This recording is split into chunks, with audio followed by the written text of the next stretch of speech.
Welcome to Volatility 411 for Equity Armor Investments. I'm Joe Tigay, the portfolio manager of the Rational Equity Armor Fund. Let's get right into it. We got tech leading the way today. NASDAQ up 50 basis points. The S&P 500 and Dow Jones are also modestly higher. We have the VIX down to 1833. That's below its 50-day moving average and on the low end of its range, to be sure.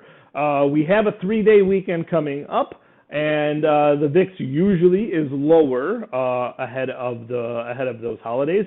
Also, within the VIX space, I'm looking at the SKEW. I always look at the SKEW. That's at 144. That's on the high end of its range. That tells me if the market does fall, the VIX will rise quickly. Also, I look at the VVIX. That's the volatility of the VIX futures. That's at 110. That remains relatively high, given the fact that the June future is 20, about 170 over the spot. That's telling me people are looking for a lot of movement in that June future. Now, what is the reason for the volatility being lower this week and the market being higher? Well, the reason people are placing on that is that inflation concerns are no longer a problem. And I think I would go a step further and say, well, inflation is here, but what the Fed considers inflation is not a problem. So the Fed is going to be able to keep rates low. That's really the name of the game. Even though if a lot of things are costing more, if wages and if housing costs don't increase,